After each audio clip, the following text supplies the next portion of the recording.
दोस्तों, इतिहास में कई ऐसी घटनाएं रही हैं जिसके बारे में कई बातें कही जाती हैं। इन घटनाओं से जुड़ा सटीक सत्य कोई नहीं जानता, इसलिए इन्हें रहस्य मान लिया जाता है। ये रहस्यमयी कहानियां भारत ही नहीं बल्कि सभी देशों में घटती हैं। ऐसी ही रहस्यमयी कहानी है मिस्र की दुनिया की। दुनिया के लिए मिस्र हमेशा से ही रहस्यमय रहा है। यहाँ से जुड़ी कई कहानियों पर रिसर्च हो चुकी है, लेकिन फिर भी सटीक तौर पर कई कहानियों की सच्चाई का पता नहीं लग पाया है। और उन कहानियों में से एक कहानी ये भी है कि मिस्र की सभ्यता प्राचीन समय में आज के दौर से भी ज्यादा मॉडर्न थी, तो वो आखिर कैसे लुप्त हो गई। आज की वीडियो में हम आपको मिस्र और उसके पिरामिड्स में दफन उन रहस्यों के बारे में बताने जा रहे हैं जो आज हमारे प्लैनेट के पूरे इतिहास को ही चुनौती दे रहे हैं। दोस्तों, इस रहस्यमयी सफर की शुरुआत करने से पहले आपसे रिक्वेस्ट है कि हमारे चैनल को सब्सक्राइब करके साथ वाले बेल आइकन को जरूर ऑन कर लें। दोस्तों, यूं तो इन ग्रेट पिरामिड्स को बनाना अपने आप में ही एक बहुत बड़ी उपलब्धि थी, लेकिन इन महान पिरामिड्स को बनाने में निर्माताओं के द्वारा कई अद्भुत कारनामों को अंजाम दिया गया था।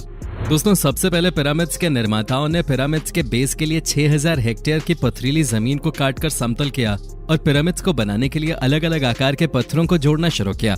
एक पत्थर का भार एक कार जितना था। कई ग्रेनाइट ब्लॉक्स को 500 मील से भी ज्यादा दूरी से लाया गया था और हर ब्लॉक का वजन 12 से 70 टन के बीच था। इन ब्लॉक्स को 210 फीट की ऊंचाई पे फिक्स किया गया था, जो कि आज के समय में भी असंभव लगता है। दोस्तों, पिरामिड्स के अंदर 3 चेंबर हैं जो कि गजब की बारीकी से बनाए गए हैं। पिरामिड्स के अंदर निर्माताओं ने ठोस पत्थरों को काटकर एक रास्ता बनाया है जिसे ग्रैंड गैलरी भी कहा जाता है, जो 300 फीट लंबा और 3 फीट चौड़ा है। दोस्तों, पिरामिड्स को बनाने में लगभग 23 लाख से ज्यादा पत्थरों का इस्तेमाल हुआ था। शेप और साइज में ये पत्थर एक दूसरे से बिल्कुल अलग थे। ऐसे में एक्यूरेट शेप के स्ट्रक्चर को बनाना और भी ज्यादा मुश्किल हो जाता है। दोस्तों, अब बात करें पिरामिड्स की पोजीशन की, तो आपको बता दें पिरामिड्स की पोजीशन एकदम सटीक है। यह उत्तर दिशा में 1 डिग्री के 500वें हिस्से में स्थित है, जबकि ये तकनीक हमने हाल ही में सीखी है। हमने ऐसा करना 17वीं शताब्दी में सीखा था, जबकि मिस्रवासी हमसे हजारों साल पहले इस तकनीक का इस्तेमाल कर चुके हैं। हमारी इमारतें आज भी इतनी सटीक नहीं हैं जितने सटीक मिस्र के पिरामिड्स हैं। दोस्तों, ग्रेट पिरामिड्स की मजबूती का अंदाजा आप इसी बात से लगा सकते हैं। जब 12वीं सदी में कुर्दिश राजा अल अजीज और मिस्र के दूसरे अयूबिद सुल्तान ने गीजा के पिरामिड्स को नष्ट करने की कोशिश की थी, जिसके लिए उन्होंने अपनी पूरी सेना को पिरामिड्स को गिराने के काम पर लगा दिया था। लेकिन हजारों सैनिकों के दिन रात मेहनत के बावजूद वो पिरामिड्स को मामूली रूप से ही तोड़ पाए थे। इतिहासकार बताते हैं ऐसा इसलिए था कि पिरामिड्स बहुत ज्यादा मजबूत और अत्यधिक बड़े थे, जिसके बाद चाहकर भी कुर्दिश राजा अपने मंसूबों को पूरा नहीं कर सके। दोस्तों, भले ही वो अपने मंसूबों को पूरा नहीं कर सके, लेकिन उन्होंने पिरामिड्स को कुछ ऐसे दाग जरूर दे दिए जिन्हें आज भी पिरामिड्स पर देखा जा सकता है। दोस्तों, पिरामिड्स की वास्तव में 8 साइड्स हैं।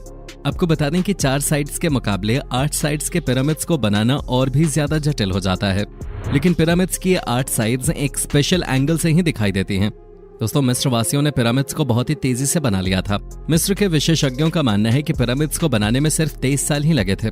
लेकिन सोचने वाली बात तो यह है कि पिरामिड्स को बनाने में लगभग 23 लाख ब्लॉक्स का इस्तेमाल हुआ था, और अगर उन्होंने 12 घंटे के शिफ्ट में साल के 365 दिन भी काम किया होगा, तो उन्हें हर पत्थर को खदान से काटने, उठाने और उसे सही स्थान तक पहुंचाने में सिर्फ 2.5 मिनट का ही समय मिलेगा।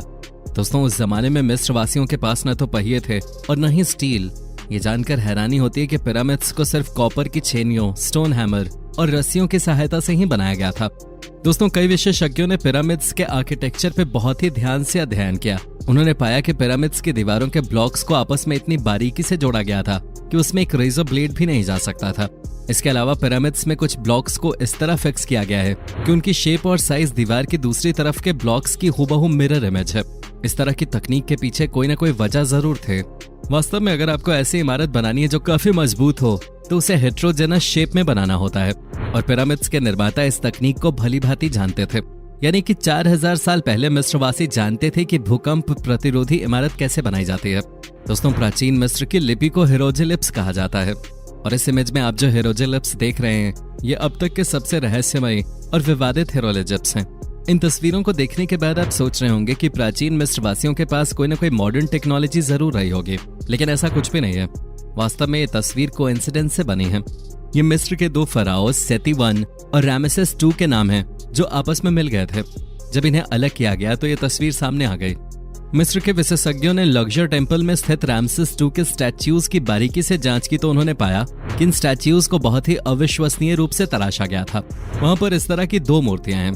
जब इन दो मूर्तियों की पिक्चर को एक दूसरे के ऊपर रखा गया तब वैज्ञानिकों ने पाया कि ये दोनों मूर्तियां एक दूसरे की कार्बन कॉपी थी। ये मूर्तियां जियोमेट्रिकली परफेक्ट थीं।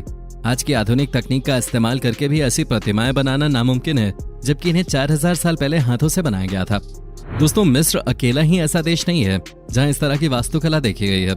दुनिया में ऐसी 9 जगहें हैं जहां बिल्कुल मिस्र जैसी वास्तुकला का इस्तेमाल हुआ है।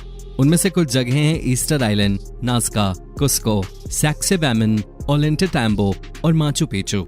इन सभी जगहों पर बड़े बड़े पत्थरों की जो दीवारें मिली हैं उन्हें ठीक उसी तरह बनाया गया है जैसे मिस्र में स्थित लक्जर टेम्पल और बाकी मंदिरों की दीवारों को बनाया गया था। रिसर्चर्स का मानना है कि इजिप्ट और दुनिया की अन्य ऐतिहासिक इमारतों में कोई न कोई कनेक्शन जरूर है, जिसके बाद उन्होंने अपनी रिसर्च में पाया कि Easter island, Nazca, Ollantaytambo, Machu Picchu, Giza, Petra, Mohenjodaro, Khajuraho, Pyay, Sukhothai और एंकोर वैट ये सभी ऐतिहासिक स्थल आश्चर्यजनक रूप से पृथ्वी पर एक सीधी रेखा में स्थित हैं, जो पृथ्वी पर एक परफेक्ट सर्कल बनाते हैं।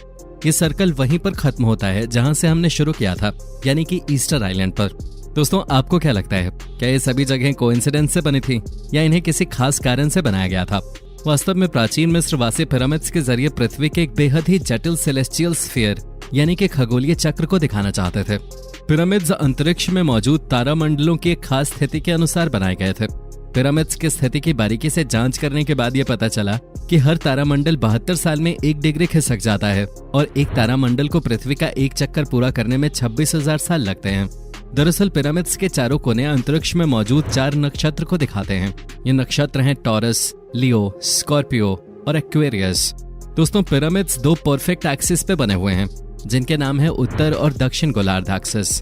दक्षिण गोलार्ध एक्सिस पर स्फिंक्स बना हुआ है और स्फिंक्स लियो राशि की दिशा में ही स्थित है। इतिहासकारों का मानना है कि स्फिंक्स को पिरामिड्स के बहुत बाद में बनवाया गया था, लेकिन हो सकता है कि वो गलत हो। इस ट्रायंगल को देखिए, ये बिल्कुल पिरामिड्स के आकार का ही है। इस ट्रायंगल की एक साइड स्फिंक्स के सर से टकराती है। अगर हम पिरामिड्स के आधार की आउटलाइन को राइट साइड में खिसकाते हैं और इस बॉक्स से एक सीधी रेखा स्फिंक्स तक खींचते हैं तो वो सीधा स्फिंक्स के सिर से टकराते हैं। और अगर हम इस तरह से एक सर्कल ड्रॉ करते हैं तो ये फिर से स्फिंक्स के सर को छूता है। शायद यही हमारा जवाब है कि गीजा के पिरामिड्स एक एस्ट्रोनॉमिकल क्लॉक है, जिसका मतलब होता है कि प्राचीन समय में ये पिरामिड्स न केवल अंतरिक्ष में मौजूद प्रत्येक नक्षत्र की जानकारी देते थे, बल्कि स्पेस में होने वाली छोटी से छोटी मूवमेंट को भी सुनकर उसके बारे में बता सकते थे। आज के समय में सूरज के द्वारा पड़ने वाली रोशनी से जो पिरामिड्स की परछाई बनती है, उससे समय का सटीक अंदाजा लगाया जा सकता है और प्राचीन समय में शायद मिस्रवासी इन पिरामिड्स से इसी तरह समय का अंदाजा लगाते होंगे। दोस्तों, ये तो बात रही पिरामिड्स के रहस्यमयी वास्तुकला की, लेकिन 2014 में ही आर्कियोलॉजिस्ट को इजिप्ट की वादी अल जरफ की गुफाओं में 4500 साल पुराना पेपरस मिला, जिस पर हाईलाइटेड लिपि लिखी हुई थी। पुराने समय में इसी मटेरियल से कागज बनाया जाता था और उसी पर लिखा जाता था। यह अब तक का पाया गया सबसे पुराना पेपरस है। दोस्तों, 4500 साल पहले राजाओं के शासन के वक्त जब गीजा के पिरामिड्स का निर्माण हो रहा था, तब इन्हीं पेपरस के बने कागज पर पिरामिड्स के निर्माण से जुड़ी कुछ बातें लिखी गई थी। रिसर्चर्स ने जब इस पर लिखी लिपि को डिकोड किया तो उन्होंने पाया कि इस पर लिखा हुआ था कि हजारों मजदूरों ने लाखों टन लाइमस्टोन को दोहरा की खदानों से यहाँ तक पहुंचाया था, जिससे ये थ्योरी कहीं न कहीं सही मानी जा सकती है कि पिरामिड्स को इंसानों ने ही बनाया था। खैर, आपको बता दें कि ये पेपरस इजिप्ट की राजधानी कायरो के म्यूजियम में आज भी सुरक्षित रखा हुआ है। रिसर्चर्स का कहना है कि अभी इसे पूरी तरह से डिकोड नहीं किया जा सका है।